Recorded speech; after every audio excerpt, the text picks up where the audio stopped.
हाँ, इस पर हम बात कर रहे थे कि अभी जो भारत की अर्थव्यवस्था है वो $4 ट्रिलियन के लगभग हो चुकी है और 2025 के अंत तक जो है ये 5 यानी $5 ट्रिलियन हो जाएगी, ऐसा अनुमान है। 2023-24 में जीडीपी की जो विकास दर है 8.2 रही है और अभी अगर इसी को हम आगे देखें आर्थिक समीक्षा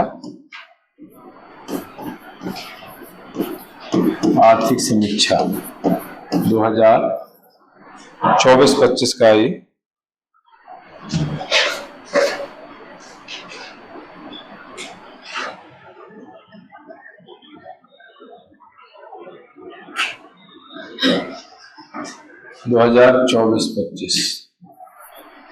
के अनुसार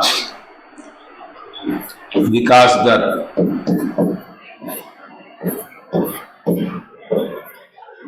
के अनुमान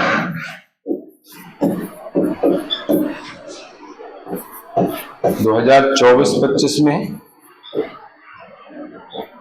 6.4% का अनुमान है।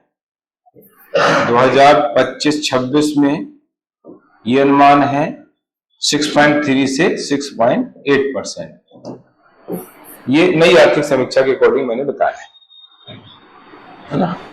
जब हमने विशेषताएं पढ़ी थी तो उसमें ये मेंशन नहीं किया था, उसमें वो छूट गया था, तो ये अलग से आप लोगों को मेंशन कर लेना है विशेषताओं की। वहां पर ये जो विकास दर का एक पॉइंट आया था, हेडिंग आई थी, वहां पर इसको ऐड करना रहेगा, है ना। 23-24 में हाँ, 23-24 में 8.2 हाँ, अभी कम का अनुमान है।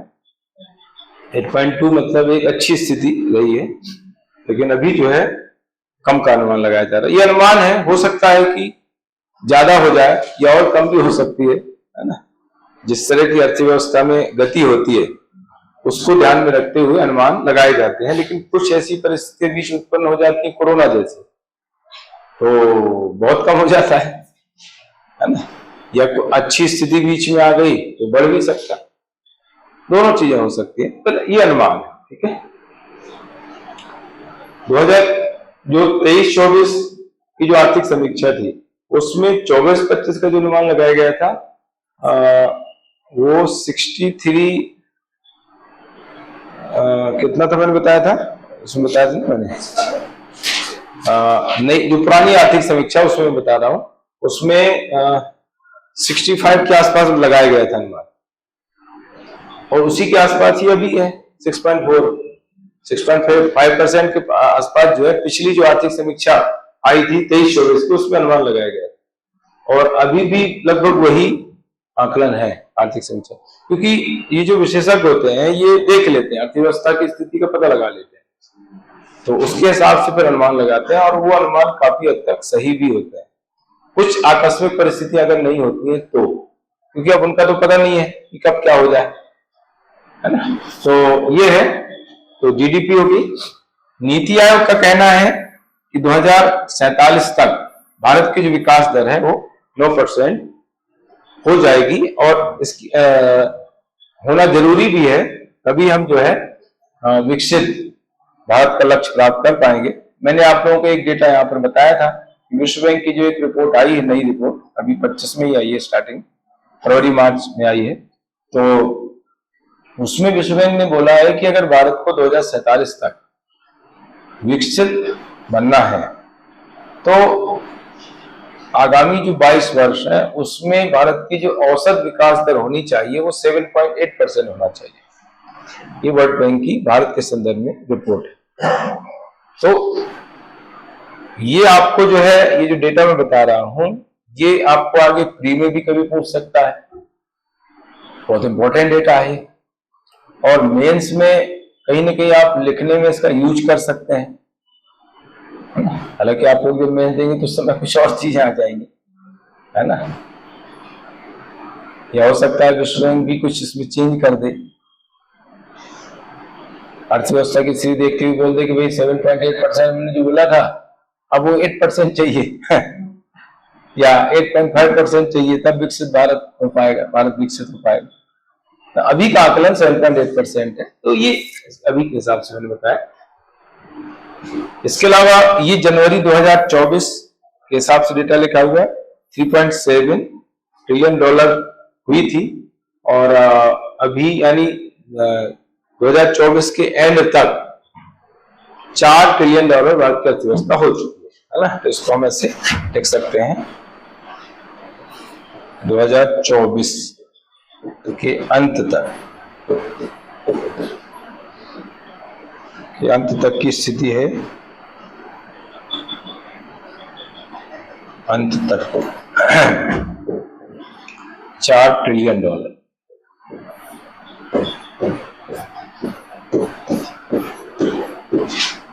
और 2025 के अंत तक ये जो है 5 ट्रिलियन डॉलर हो जाएगी, ऐसा लक्ष्य सेट किया गया है। 2047 में जब हम विकसित राष्ट्र होंगे तब उस समय जो है भारत की जो जीडीपी होगी यानी भारत की जो अर्थव्यवस्था होगी वो 30 ट्रिलियन डॉलर हो जाएगी, ऐसा आकलन किया जा रहा है। 2030 तक 7 ट्रिलियन डॉलर हो जाएगी, ये आगे हम पढ़ेंगे, अनुमान तो लगाए गए हैं, ये इंग्लिश में भी दिया हुआ है।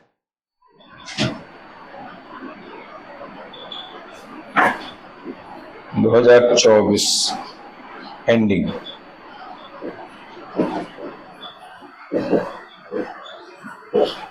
ये है, हो गई है 4 ट्रिलियन डॉलर।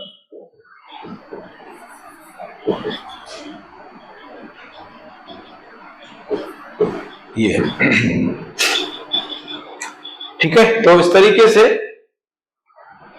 ये है वर्तमान में, ये मैंने बताया था आप लोगों को कि वर्तमान में 5वीं अर्थव्यवस्था है, लेकिन ये इस आधार पर है तो विदेशी विनिमय मूल्य के आधार पर है।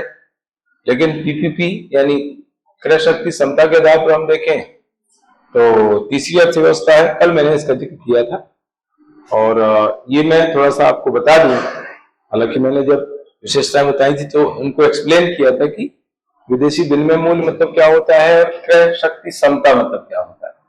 विदेशी विनिमय मूल्य का मतलब होता है कि हमारा जो रुपया है, हमारी जो करेंसी है रुपया, वो अन्य देशों के मुकाबले उसमें कितना डिफरेंस है, कितना अंतर है ना। जैसे $1 बराबर अभी लगभग 88 रुपए के आसपास चल रहा है, 88 रुपए के आसपास चल रहा है, 87-88 है ना। तो ये जो डिफरेंस है, इस डिफरेंस के आधार पर हम जो है विश्व बैंक ये डिसाइड करता है कि कौन सी अर्थव्यवस्था की स्थिति कहां पर है ना। किसी देश की करेंसी का जो विदेशी विनिमय मूल्य है अन्य देशों की करेंसी के मुकाबले कैसा है, कितना है, कितना अंतर आ रहा है।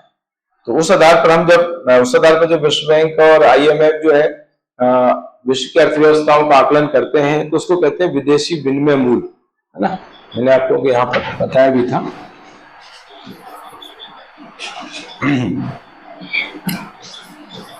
विश्व की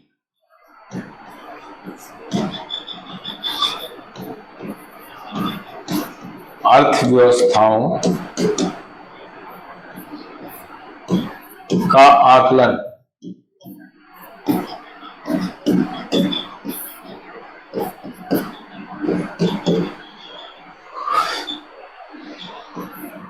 एक है विदेशी विनिमय मूल्य,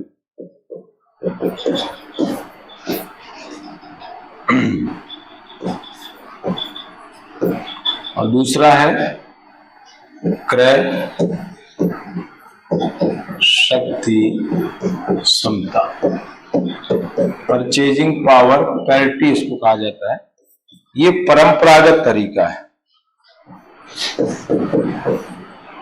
परंपरागत विधि है और ये है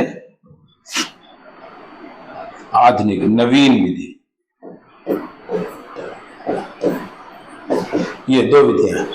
तो विदेशी विनिमय मूल्य में देखा जाता है कि किसी देश की करेंसी का जो विनिमय मूल्य है अन्य देशों की करेंसी के मुकाबले कैसा है, कितना अंतर है, डिफरेंस कितना है। तो उसके आधार पर जब वर्ल्ड बैंक विश्व की अर्थव्यवस्थाओं का आकलन करता है तो उसको कह देते हैं विदेशी विनिमय मूल्य के आधार पर। क्रय शक्ति समता में यह देखा जाता है कि किसी देश की करेंसी का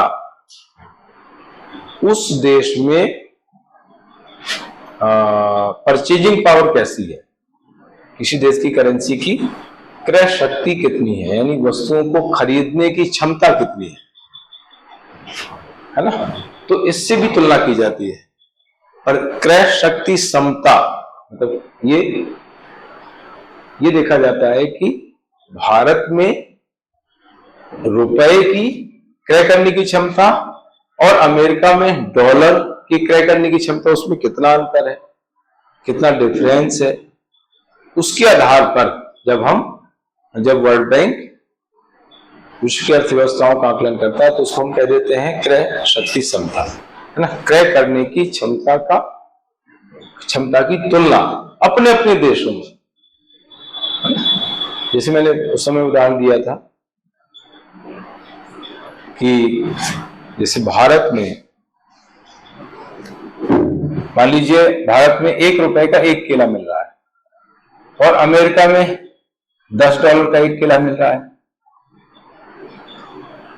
तो मतलब क्या हुआ, 1 रुपए बराबर $10, तो डिफरेंस कम हो गया। लेकिन यहां पर $1 बराबर कितना है, 88 रुपए है, तो वहां पर ज्यादा अंतर है। तो इसलिए जो है भारत की अगर स्थिति हम विदेशी विनिमय मूल्य के आधार पर देखें तो 5वीं है और क्रय शक्ति समता के आधार पर देखें तो 3री है, ऊपर है भारत। क्योंकि क्रय करने की क्षमता के हिसाब से हम तुलना करते हैं तो बहुत ज्यादा अंतर नहीं आता है। ये तो एक नई गणना, नई पद्धति जो है विकसित की गई, ठीक है। तो इसके आधार पर भारत का स्थान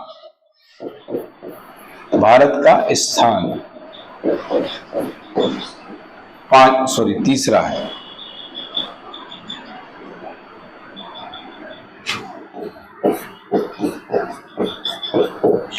अब ये चीज मैं बता रहा हूं कि किस तरीके से जो है ये आकलन होता है, किस आधार पर भारत की अर्थव्यवस्था का स्थान 3रा है, 5वां है। अब इसको लेकर के बच्चों में कंफ्यूजन बहुत रहता है। अब बार बार पढ़ रहे हैं कि भाई 5वां है, कहीं लिखा है 3रा है, तो उसमें कंफ्यूजन होता है, 5वां भी लिखा है 3रा भी लिखा है, चक्कर क्या है, सही क्या है। उनको लगता है कि यार ये तो गलत है, हमने तो 5वां पढ़ा है और यहाँ पर 3रा भी बता रहा है ना। तो इस तरह की जानकारी होना जरूरी है कि भाई 5वां भी है और 3रा भी है, किस आधार पर 5वां, किस आधार पर 3रा है, ये आपको पता होना चाहिए, ठीक है। इस आधार पर है भारत का स्थान 5वां।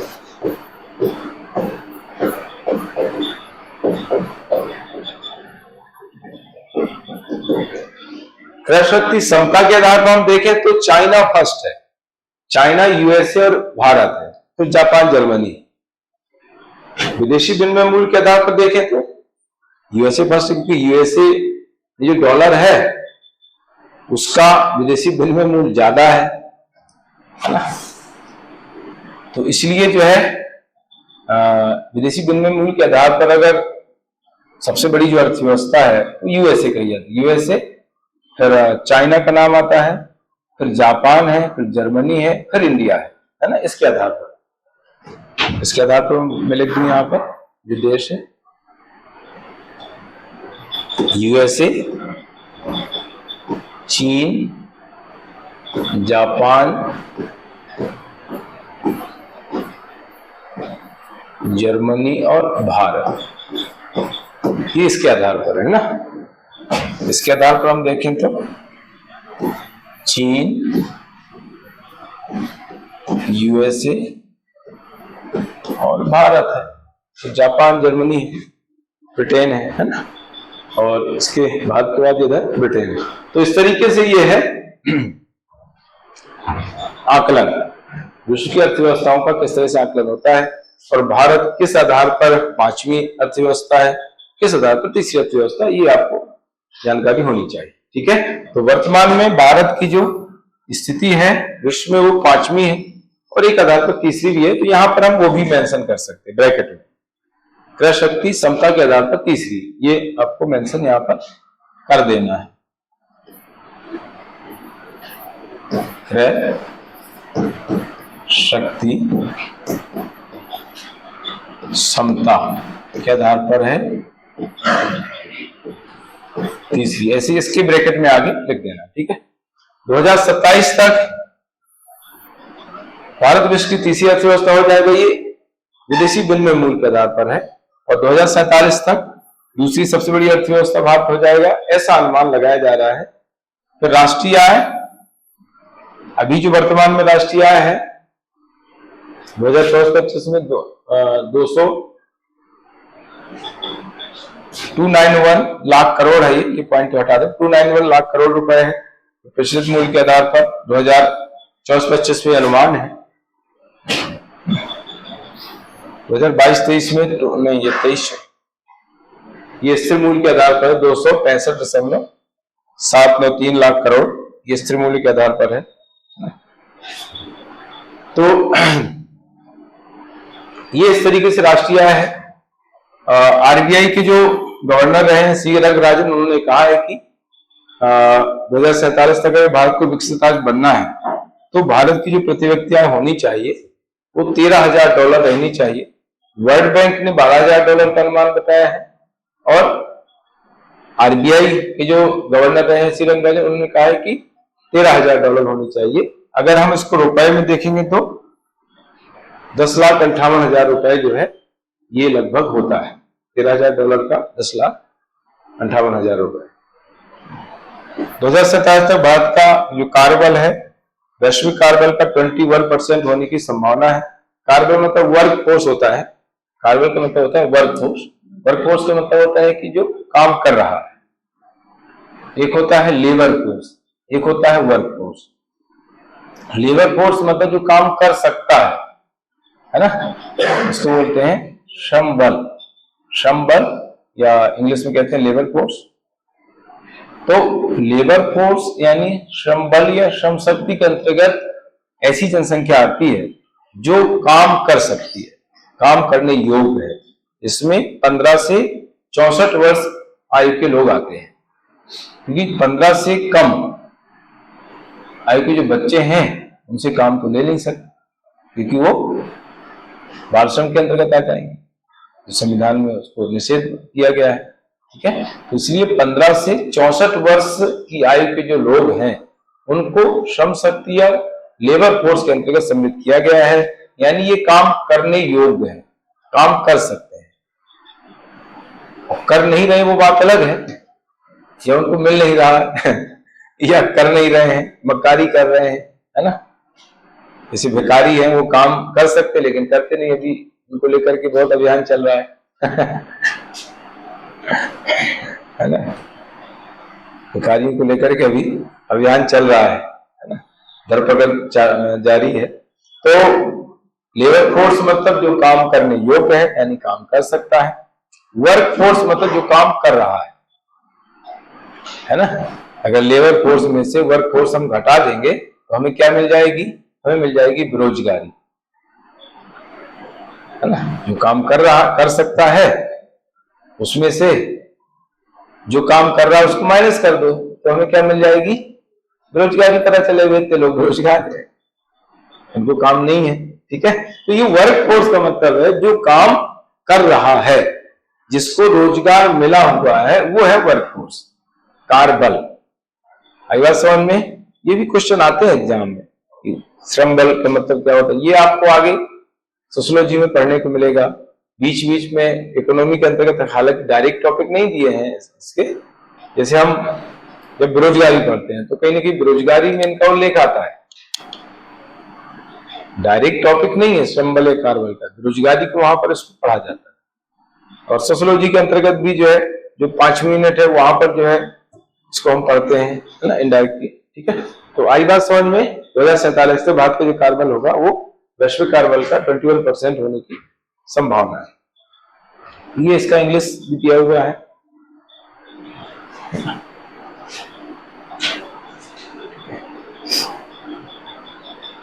ये तो खैर उतना इंपॉर्टेंट नहीं है, ये तो छोड़ भी सकते हैं, जैसे ये मैंने बताया ये वाला, ये पोर्शन इतना इंपॉर्टेंट नहीं है राष्ट्रीय वाला, इसकी जगह प्रति व्यक्ति आय आप देख लेंगे तो ज्यादा सही रहेगा।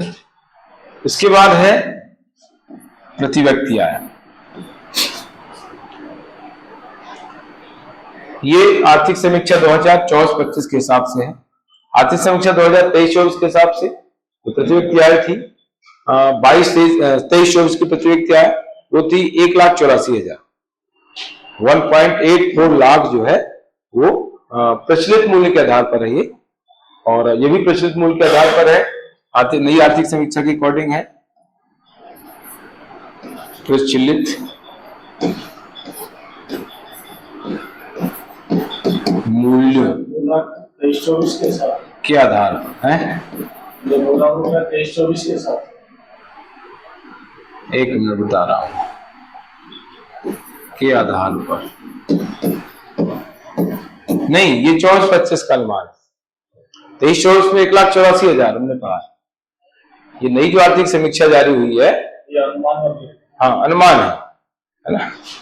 तो नई आर्थिक समीक्षा 2024-25 के हिसाब से है कि 2024-25 में भारत की जो प्रति व्यक्ति आय होगी वो 2 लाख के आसपास, 2,162 ये है पूरा फिगर। अभी आगे इसका जिक्र आएगा है ना। 2,162 पूरा जो फिगर है, मैंने इसको शॉर्ट में लिख दिया है 2 लाख के आसपास, ठीक है। और ये प्रचलित मूल्य के आधार पर है। अगर हम इसी को स्थिर मूल्य के आधार पर देखेंगे तो लगभग 1,12,000 स्थिर मूल्य के आधार पर 2011-12 जो आधार वर्ष है उसके आधार पर। ये हम आगे पढ़ेंगे कि प्रचलित मूल्य क्या होते हैं, स्थिर मूल्य क्या होते हैं, प्रचलित मूल्य के आधार पर किस तरीके से आकलन होता है प्रति व्यक्ति आय या राष्ट्रीय आय का, और स्थिर मूल्यों के आधार पर किस तरह से आकलन होता है। ये आगे जो टॉपिक आने वाला है राष्ट्रीय आय, उसमें हम ये सारी चीजें पढ़ेंगे। जीडीपी है, प्रति व्यक्ति आय है ना, जीएनपी है, एनडीपी है, जीवीए है, जीएनआई है, एनएनआई है ना, पर कैपिटा इनकम पीसीआई है, प्रति व्यक्ति आय। तो इस तरीके से ये सारी चीजें हम वहां पर पढ़ेंगे। यहां पर आपको डेटा ध्यान रखना है, अभी फिलहाल तो डेटा ध्यान रखना है, वहां भी हालांकि डेटा आएगा, ठीक है। तो ये नया डेटा है आर्थिक समीक्षा जो नई आई है 2024-25 के हिसाब से। 2047 तक जो प्रति व्यक्ति आय होगी वो है 14.9 लाख रुपए, यानी 15 लाख मान लो, राउंड फिगर अब हम इसको कहेंगे ब्रैकेट में 15 लाख रुपए,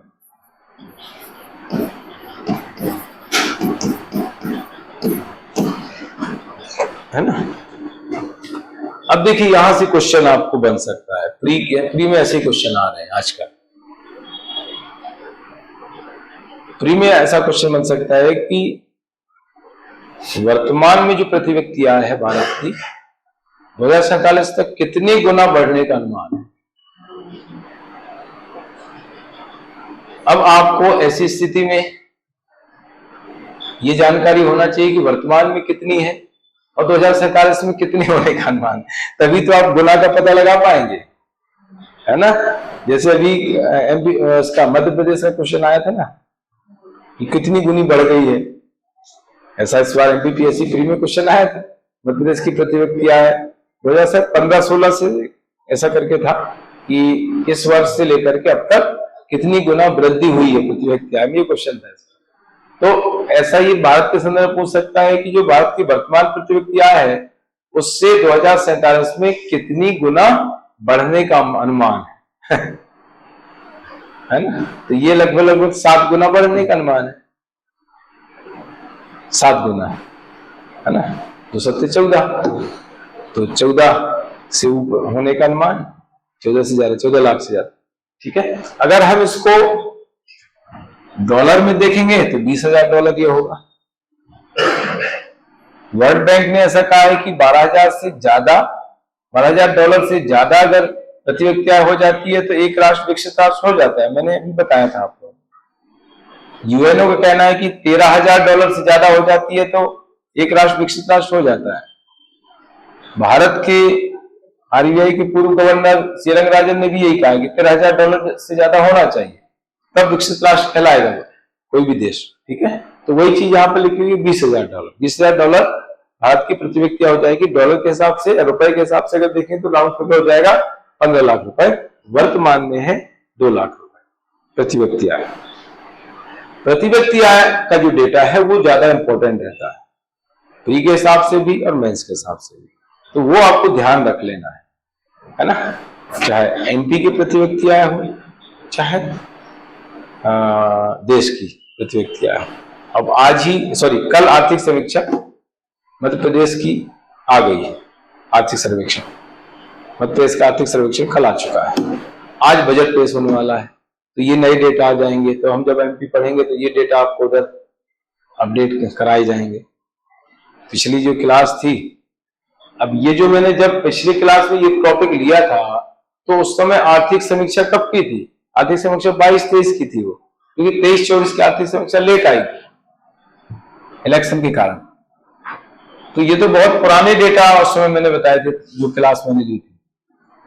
अब इसमें बहुत सारा चेंज हो गया है, कर रहा हूं रेगुलर, तो आप लोगों को चेंज वाला मिल रहा है। लेकिन 26 में जब आप एग्जाम देंगे, 25 तो चल ही रहा है, 25 में तो मेंस होना नहीं है, 25 में तो ये वाला मेंस होने वाला, 26 में एक मेंस होगा, तो उसमें भी चेंज हो जाएगा।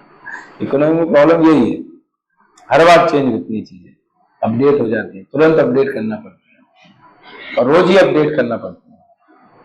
मतलब जैसे मैंने अभी रिपोर्ट बताई, रिपोर्ट वो हाल ही की रिपोर्ट थी विश्व बैंक की, जिसमें 7.8% की वृद्धि का अनुमान लगाया गया विश्व बैंक द्वारा।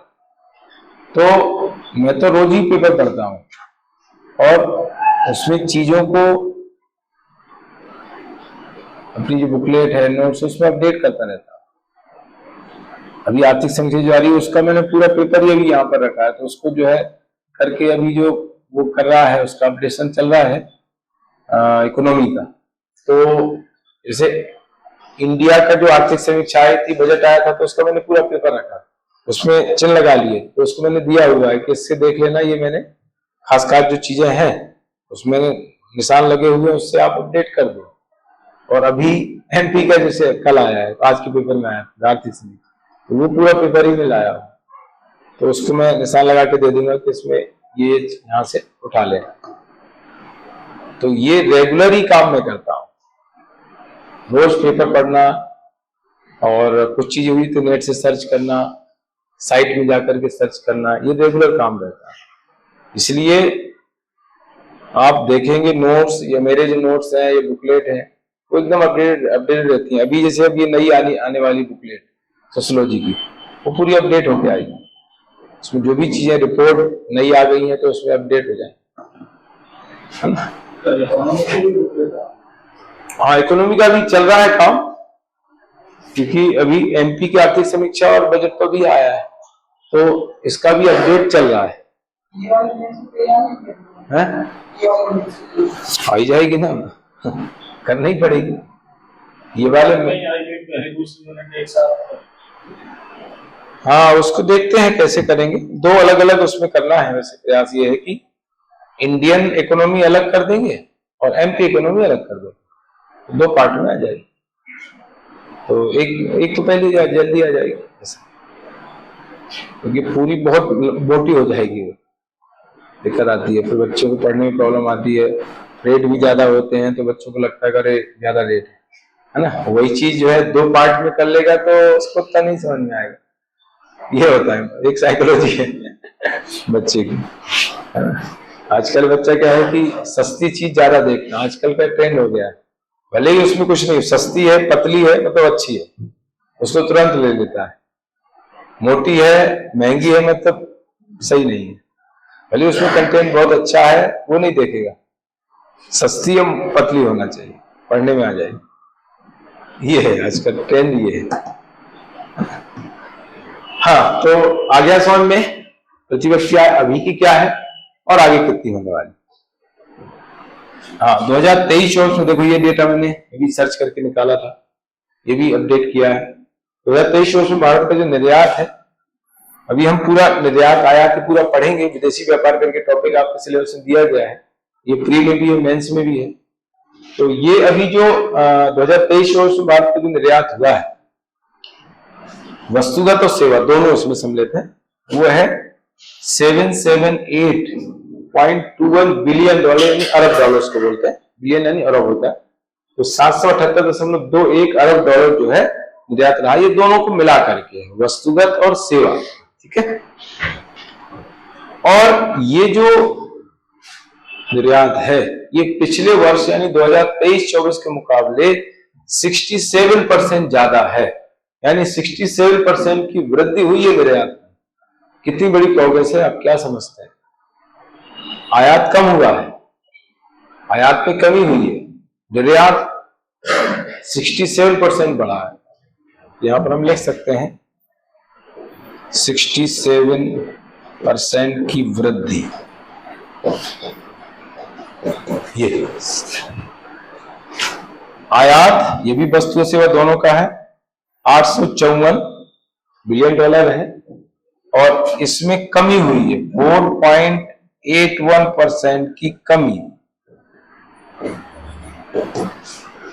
पहले क्या होता था, निर्यात कम होता था, आयात बढ़ता था, अभी उल्टा हो रहा है, निर्यात हम ज्यादा कर रहे हैं और आयात कम कर रहे हैं। तो इससे जो व्यापार घाटा है, चालू खाता घाटा है, वो कम हो रहा है, धीरे धीरे सरप्लस हो रहा है? हाँ, लेकिन अंतर इतना ज्यादा नहीं है। देखो 778 और 854 बहुत अंतर नहीं, पहले बहुत अंतर हुआ करता था, इसलिए चालू खाता घाटा बहुत ज्यादा हुआ करता था। हमारा जो भुगतान संतुलन बहुत ज्यादा निगेटिव चलता था, अभी भी निगेटिव है लेकिन उतना नहीं है जितना पहले। निगेटिव तो अभी भी है, निगेटिव तो हमेशा रहा है, कभी भी जो है बैलेंस ऑफ पेमेंट यानी भुगतान संतुलन पॉजिटिव नहीं रहा है भारतीय अर्थव्यवस्था के इतिहास में। तो अभी हम धीरे धीरे पॉजिटिव की ओर बढ़ रहे हैं, है ना, अनुकूल भुगतान संतुलन की ओर चल रहा है। तो ये अंतर जो है ये कम अंतर है, पहले बहुत अंतर हुआ था, और इतनी वृद्धि हुई है निर्यात में, बड़ी बात। और ये इसका कारण है आत्मनिर्भर भारत की संकल्पना, ये वजह है इसकी। आत्मनिर्भर भारत की संकल्पना के आधार पर ही हम जो है ये कर पा रहे हैं। चीजें बहुत सारी यहीं बन रही हैं, बाहर से बहुत कम बुला रहे हैं और बना के बाहर भेजे। एक सर्वे के अनुसार 60% लोगों का मानना है कि भारत 2047 तक विकसित राष्ट्र बनेगा, और 40% लोगों का कहना है कि विकसित भारत बनाने के लिए AI यानी आर्टिफिशियल इंटेलिजेंस, स्टार्टअप के क्षेत्र में अनेक काम करने होंगे। ये तो खैर अलग पॉइंट है। इससे जुड़ा हुआ पॉइंट ये है, नीति आयोग ने अनुमान लगाया है कि भारत के जो निर्यात मूल है वो 2047 तक कितने हो जाएंगे, 8.67 ट्रिलियन डॉलर निर्यात ये हो जाएगा। आयात कितना हो जाएगा, 12.12 ट्रिलियन अमेरिकी डॉलर ये आयात हो जाएगा। अभी भी देखो, हाँ इसमें भी अनुमान निगेटिव नहीं है, हाँ इसमें थोड़ा सा अंतर ज्यादा है और इसमें अंतर कम है, लेकिन है वो निगेटिव ही, मतलब वहां पर भी हम पॉजिटिव नहीं हो पाएंगे। और ये 2030 तक का अनुमान लगाया गया है, लक्ष्य लगाया गया है। ये भारत की जो विदेश व्यापार नीति, अलग से टॉपिक है आपके सिलेबस में, या आपके प्री के सिलेबस में भी है, मेंस के सिलेबस में भी, विदेश व्यापार नीति 2023 की नई नीति है। इसमें 2030 तक जो भारत का निर्यात का लक्ष्य है वो 2 ट्रिलियन डॉलर का है ना। ये एक इंपॉर्टेंट फैक्ट है, ये आपको प्री में भी आ सकता है और कहीं ना कहीं मेंस में जो है इसको हम लिखने में यूज कर सकते हैं। या मेंस में 2 मार्क्स में आपको पूछ सकता है कि विदेश व्यापार नीति 2023 है, इसमें भारत के निर्यात का लक्ष्य कितना रखा गया 2030 तक, तो 2 ट्रिलियन डॉलर करने का लक्ष्य रखा गया। तो ये इस तरीके से मैंने यहाँ पर चीजें बताई हैं, और वही चीज जो है इसमें इंग्लिश में भी बताई गई है। और जैसे मैंने इसमें बताया था कि ग्रोथ है वो 67% की है, ये ग्रोथ है ना।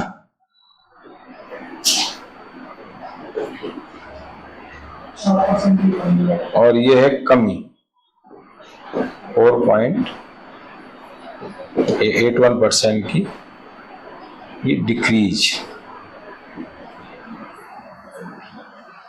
है ना। तो ये इस तरीके से इसके बाद साक्षरता दर जो 2021 के हिसाब से देखें तो 77.8% है, और 2047 तक जो होगी वो 89.8% यानी 90% के आसपास ये साक्षरता दर लगभग हो जाएगी, लगभग।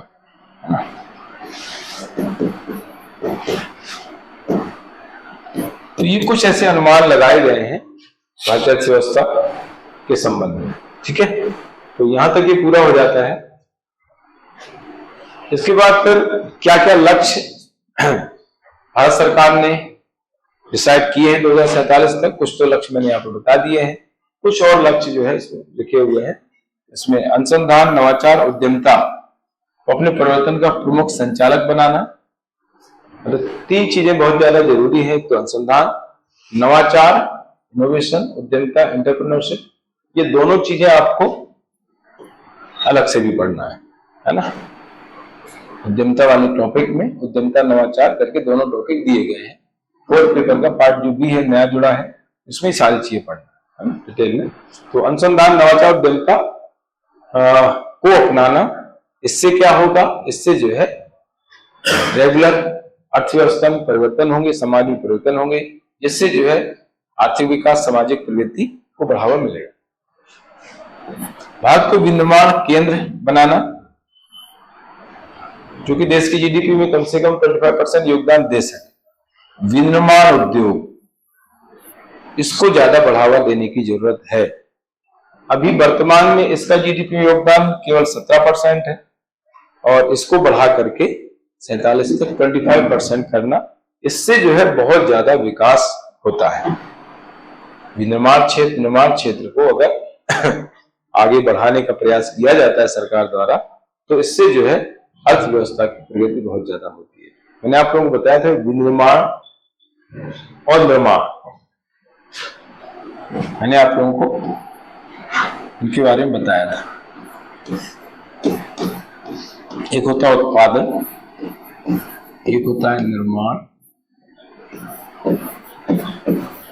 विनिर्माण, 3 टर्म यूज होते हैं। बताया था क्या इसके बारे में? आप शायद नहीं थे ना, मैंने स्टार्टिंग में बताया था। हाँ, जो अर्थव्यवस्था के बेसिक्स बताए थे, आधारभूत जो संकल्पना वो बताई थी अर्थव्यवस्था की, तो उसमें मैंने जिक्र किया था उत्पादन, प्रोडक्शन, निर्माण, कंस्ट्रक्शन, और विनिर्माण मैन्युफैक्चरिंग इंग्लिश में कहते हैं, है ना। प्रोडक्शन, कंस्ट्रक्शन और मैन्युफैक्चरिंग। उत्पादन ये जो है प्राथमिक क्षेत्र के अंतर्गत,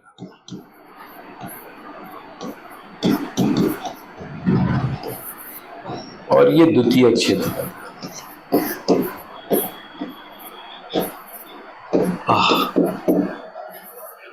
ठीक है, द्वितीय क्षेत्र।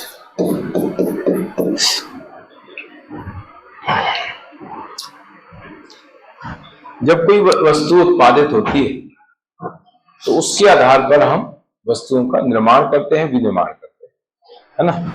सबसे पहले क्या होता है? उत्पादन होता है ना। फिर वस्तुओं का निर्माण, विनिर्माण होता है।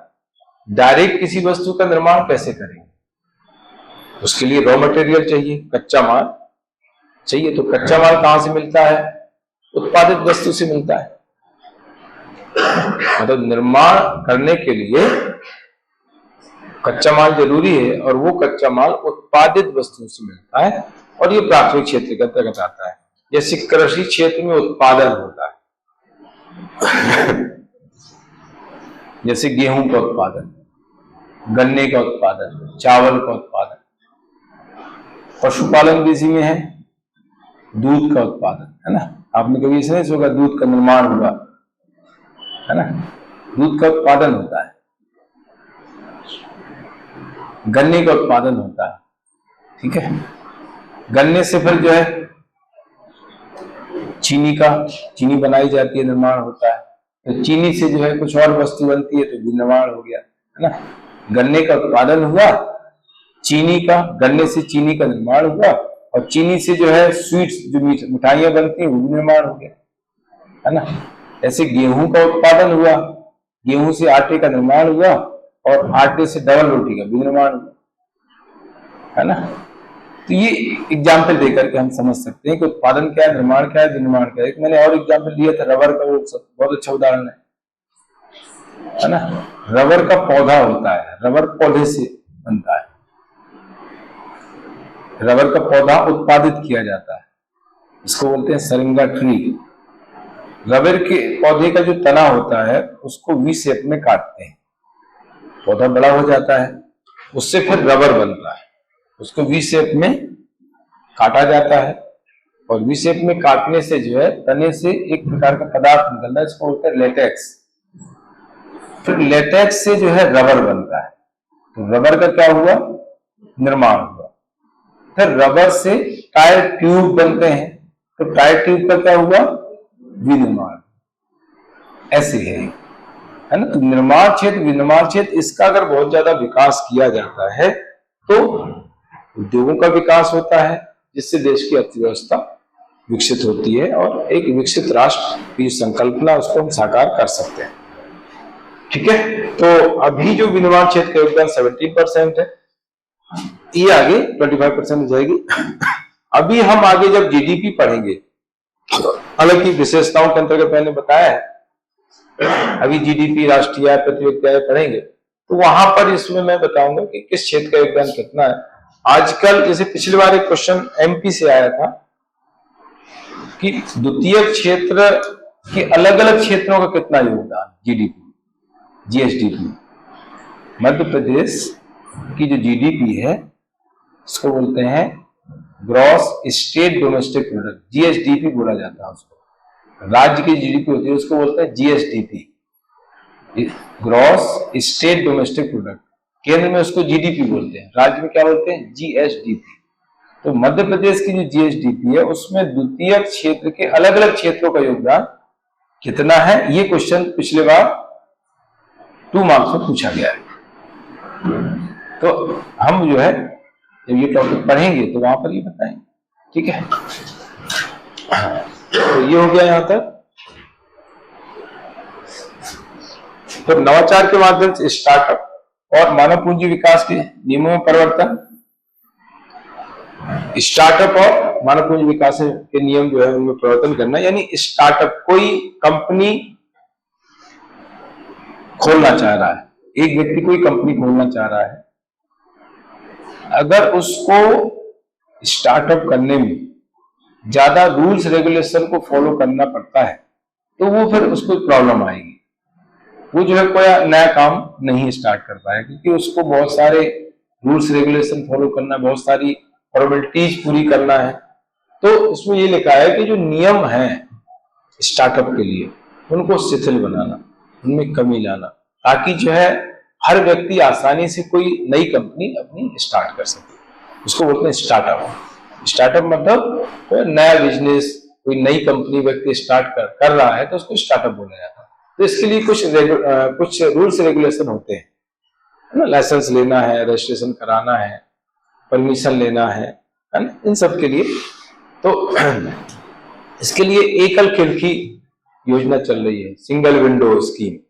सिंगल विंडो स्कीम का मतलब क्या होता है, एक ही विंडो से सारी चीजें आपकी सॉल्व हो जाए, सारी प्रॉब्लम, वहीं से आपका रजिस्ट्रेशन हो जाए, वहीं से आपको परमिशन मिल जाए, वहीं से आपको लाइसेंस मिल जाए, है ना, और जो भी फॉर्मेलिटीज होती हैं कोई भी उद्यम स्टार्ट करने की, वो सारी एक ही विंडो से हो जाए। एक विंडो में हाथ डालो और सब कुछ वहीं से क्लियर, इसको बोलते हैं एक सिंगल विंडो स्कीम, है ना। तो वो इस तरह की व्यवस्थाएं लागू की जाए जिससे लोगों को स्टार्टअप करने में कोई प्रॉब्लम ना हो, आसानी हो। उन्नत प्रौद्योगिकी का उचित व नियंत्रित प्रयोग करना,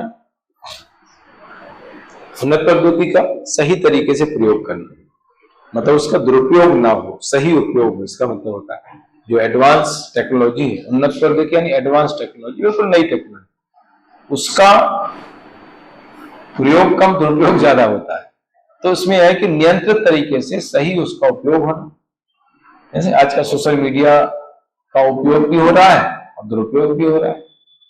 आजकल वो डिजिटल अरेस्ट चल रहा है, ये उन्नत प्रौद्योगिकी का सबसे ज्यादा दुरुपयोग है ना, इसका एग्जाम्पल है। डिजिटल अरेस्ट आजकल कितना चल रहा है, है ना। तो ये तो दुरुपयोग ही तो है ना, एआई का दुरुपयोग। अभी एआई आ रहा है तो उसके इतने सारे दुरुपयोग सामने आ रहे हैं। तो यही है कि जो भी उन्नत प्रौद्योगिकी जैसे एआई है ना, साइबर सिक्योरिटी है, इसका सही ढंग से उपयोग करना, नियंत्रित तरीके से उपयोग करना, है ना। तो ये है युवा को जय विज्ञान, जय अनुसंधान जैसे आदर्श वाक्यों से प्रेरित करना।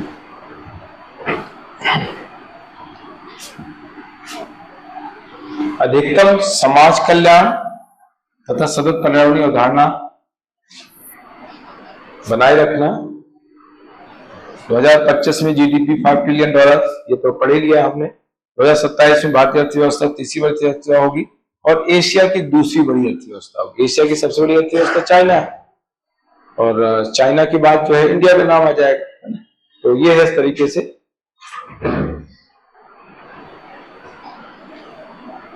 सामाजिक न्याय आर्थिक रूप से आधुनिकीकरण करना। 2047 तक $30 ट्रिलियन वाली अर्थव्यवस्था बनाना, ये भी हमने पढ़ लिया है। 2047 तक जो भारत की प्रति क्या होगी 14.9 लाख रुपए, ये भी हमने पढ़ लिया है। 15 लाख। और इसको अगर हम डॉलर में देखेंगे तो कितना है, $20,000। तो ये भी हमने पढ़ लिया है, वही लक्ष्य है, सारी चीजें वही है। अब यहां से हम स्टार्ट होता है कि 2047 तक भारत एक विकसित राष्ट्र बनेगा।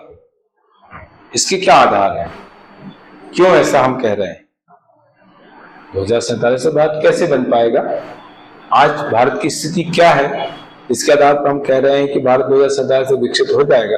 तो वस्तु स्थिति बताना है, वर्तमान स्थिति भारत की बताना, भारतीय अर्थव्यवस्था वर्तमान में क्या है, और इस आधार पर हम कह देंगे कि 2047 से विकसित हो जाएगा। तो वो चीजें बताना, पॉजिटिव चीजें, निगेटिव नहीं यहाँ पर बताना है, पॉजिटिव बताएंगे। ठीक है। ब्लू इकोनॉमी का मैंने जिक्र किया था, विशेषताओं को वहां पर। ब्लू इकोनॉमी मतलब होता है समुद्र की अर्थव्यवस्था, है ना, जलीय अर्थव्यवस्था। जल भाग में, जलीय भाग में, समुद्री भाग में जो भी काम हो रहे हैं, जो भी गतिविधियां हो रही हैं, जो भी प्रोडक्शन हो रहा है, जो भी इनकम हो रही है, उसको कहते हैं ब्लू इकोनॉमी, है ना। समुद्री भाग में होने वाली आर्थिक गतिविधियां जिनसे हमें जो है रेगुलर इनकम हो रही है, तो ऐसी अर्थव्यवस्था को ब्लू इकोनॉमी कहा जाता है। और ये जीडीपी का 4% हो गई। देश की जीडीपी में कृषि क्षेत्र के योगदान में कमी हो रही है। ये 18.2% है, ये डेटा 2023-24 के हिसाब से है। ये थोड़ा सा बढ़ा हुआ है, इसके पहले 17.9% ऐसा कुछ था। कोरोना काल में 19% हो गया था, तो 17 हुआ, अभी 18 हो गया। लेकिन अगर हम ये चालू मूल्य पर है, लेकिन हम 2050-51 के हिसाब से देखें तो 55.40% है ना। तो देश की जीडीपी में सेवा क्षेत्र के योगदान में वृद्धि हो रही है। पहले ये 28% हुआ करता था योगदान, अभी लगभग 55% के आसपास हो गया है, जो पहले कृषि का हुआ करता था, अब वो सेवा का हो गया है। ठीक है। ये भी चालू मूल्यों के आधार पर है। जैसे मैंने बताया कि चालू मूल्य या प्रेषित मूल्य, स्थिर मूल्य, ये हम आगे पढ़ेंगे इनके बारे में। G20 का आयोजन हमारे यहाँ हुआ था, इसका सफल तरीके से आयोजन हुआ है, तो ये भी एक आधार है इसका। देश की जो जीडीपी उसमें वृद्धि लगातार हो रही है, उत्तरोत्तर वृद्धि हो रही है। 2014 में $1.9 ट्रिलियन थी, 10वीं बड़ी अर्थव्यवस्था थी। 2024 में 3.7, ये जनवरी का डेटा है। और अगर हम दिसंबर 2024 के हिसाब से देखें तो ये $4 ट्रिलियन हो गए। ये